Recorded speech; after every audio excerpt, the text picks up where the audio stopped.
you ever held a gun to the man who made you and realized pulling the trigger won't fix anything? This is Obalola, standing over Kazeem's body, the most powerful man in Lagos politics. Dead by his hand. And all he could think of is, if we will still be making music if I had done this 3 years ago. Or wait, never done it at all. But there's the problem with revenge, isn't it? It arrives too late, and it leaves too much behind. Welcome to Gangs of Lagos, not just a gangster film. It's a system film, streaming on Prime Video. And before you judge these boys, understand one thing: they never had the choice you think they had. Here's what nobody tells you about Lagos gangsters. The real ones don't wear agbada to hide their guns. They wear agbada to hide their gangs. Kazeem was that man, politician by day, puppet master by night. While boys like Obalola played for corners in Isale Eko, Kazeem collected the real profit: elections, contracts, power. But Obalola didn't know this yet. At 19, he still thought his boss was the father he never had.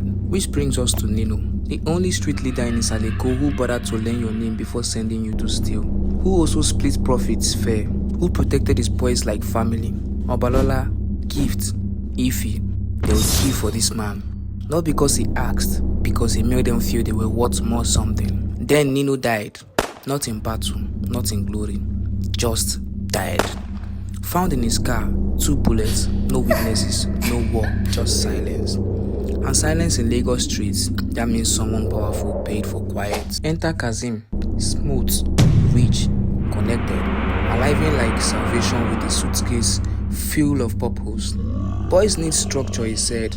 I knew Nino. I want to continue his work. And tell me, when a politician says continue your mentor's work, check whose pocket the money enters.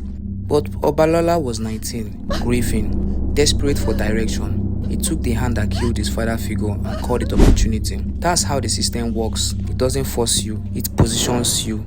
Until choosing feels like destiny. 3 destinies, same corners, same boss, 3 completely different paths.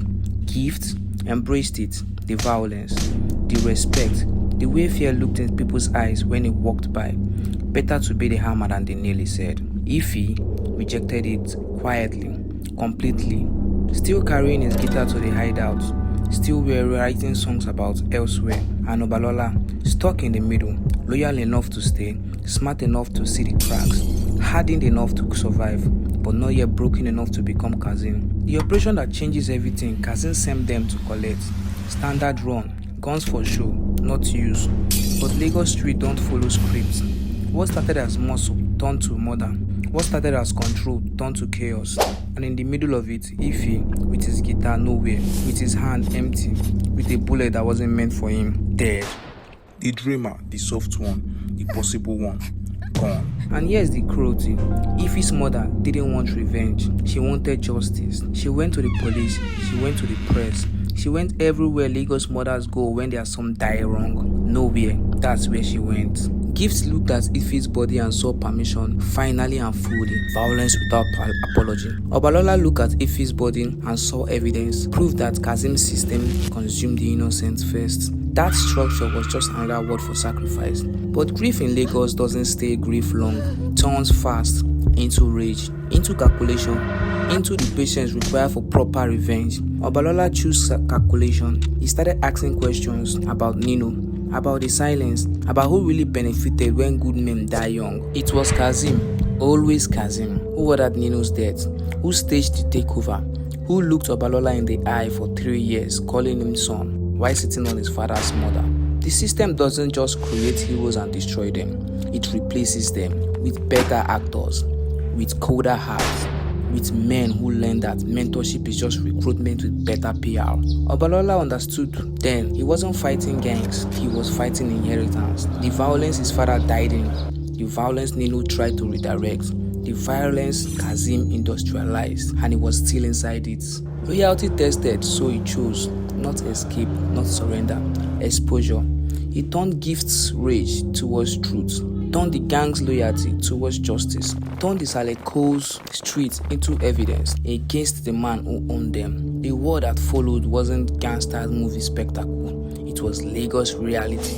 Political talks with government guns, street boys with borrowed courage, and Obalola walking through both with nothing left to lose. He found Kazeem where powerful men always hide, behind decks, behind angers behind the belief that money separates them from consequence. It didn't. The confrontation wasn't cinematic. No speeches. Obalola walked in. Kazeem looked up. Recognition, then fear, then gunshots. And the silence that follows when a system loses its operator but keeps his machinery.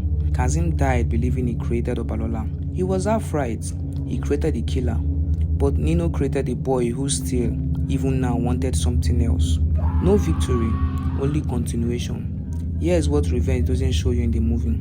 The morning after, if he is still dead, his mother still has no justice. The politicians Kazeem served already found his replacement. The street of Isale Eko still raise boys into pipelines they don't choose. Obalola stands at the Ayo festival years later, watching young boys pierce the mass, knowing some of them will see what he saw, lose what he lost, become what he became. The cycle doesn't break, it graduates. The question for you, so is Obalola a victim, a villain, or just Lagos? Comment if you've seen this cycle somewhere else. Not with guns maybe, but with systems that pretend to save you while they sell you. Like, subscribe, and until next time, how to really profit from the path you are given.